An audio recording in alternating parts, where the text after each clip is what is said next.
Imagine you wake up tomorrow morning and 75% of all the films you've ever loved have simply vanished. Forever. Not on streaming, not on disc, nowhere. This sounds like a nightmare, but this is exactly what happened to silent cinema. 3/4 of all films made before 1930 no longer exist. They burned, decomposed, or were deliberately destroyed. Today, we're telling the story of the greatest cultural catastrophe in Hollywood history. This is the story of London After Midnight, the most wanted lost film in history. About Lon Chaney, the man of 1,000 faces, whose masterpiece vanished in flames. About Theda, Bara, whose career of 40 films was almost completely erased from history.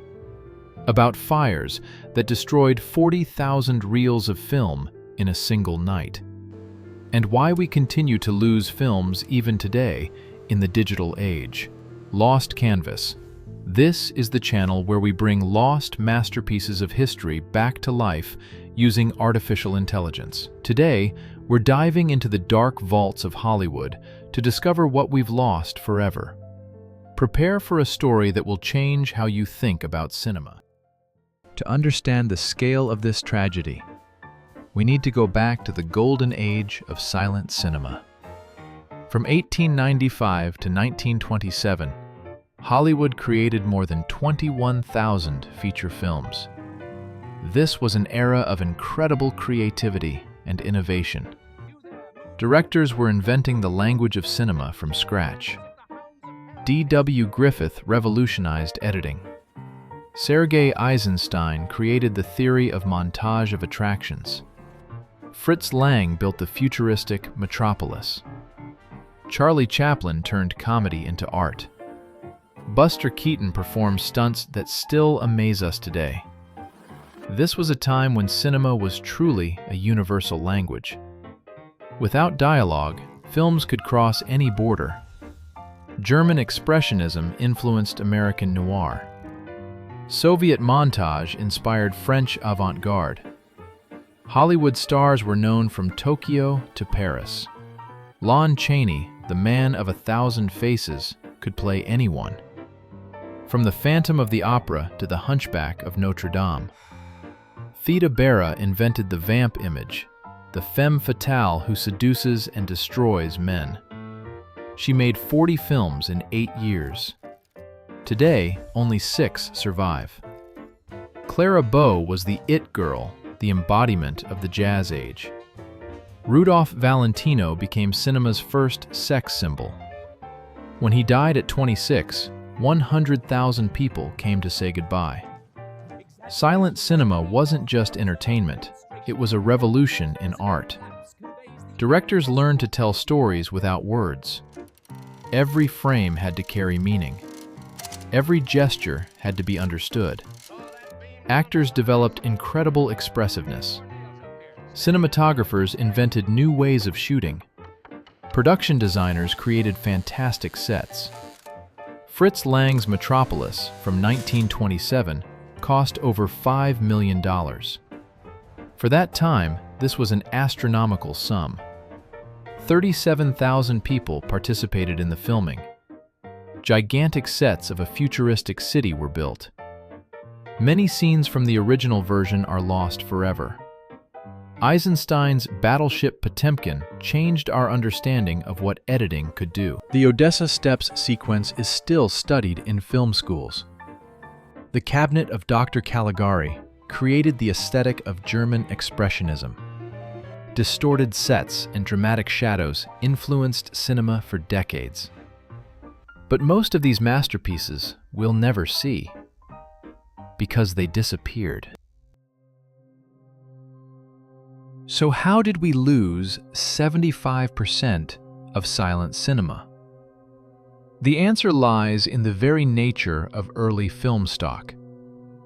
Until the early 1950s, almost all films were shot on nitrate film.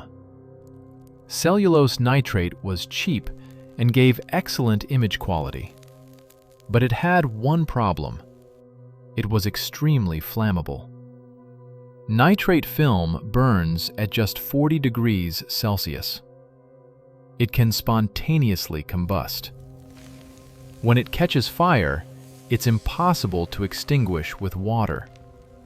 It produces its own oxygen when burning. Firefighters called it hellfire. One burning reel of film could destroy an entire vault in minutes. But fire wasn't the only problem. Nitrate film also decomposes over time.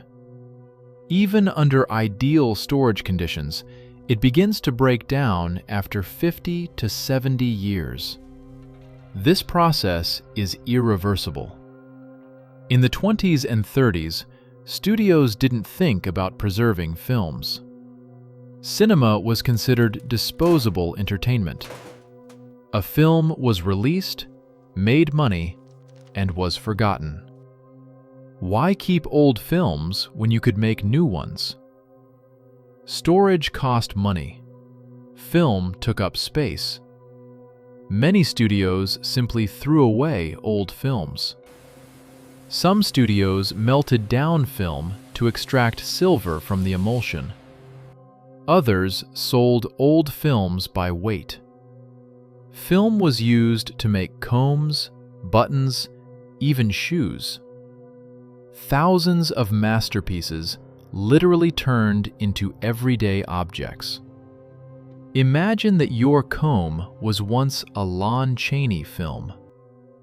But the most catastrophic losses occurred from fires. On July 7, 1937, in Little Ferry, New Jersey, the Fox Studio vault caught fire. The fire was visible for miles. The temperature was so high that metal melted. In one night, 40,000 reels of film burned. These weren't just copies. These were original negatives. Without the negative, a film cannot be restored. Among those lost were films with Tom Mix, William Farnham, Theda Bara. Entire careers erased from history. 9 out of 10 Fox films made before 1930 disappeared in that fire. But the Fox fire wasn't the only one. In 1965, the MGM vault burned. In 1974, the Paramount vault. In 2008, the Universal vault. Each fire destroyed thousands of films. Each time we lost part of our cultural history. Another reason for losses was the transition to sound cinema. When The Jazz Singer came out in 1927, the industry changed overnight. Silent cinema suddenly became obsolete. Theaters didn't want to show old films. Studios saw no commercial value in silent cinema. Thousands of films were destroyed simply because they no longer made a profit. Some films were deliberately destroyed for other reasons. Studios destroyed films that could damage stars' reputations. Governments destroyed films for political reasons. Censors destroyed films considered immoral. Many of Theda Bara's films were destroyed for exactly this reason. They were considered too provocative for their time. Today, we'll never know what was so shocking about them.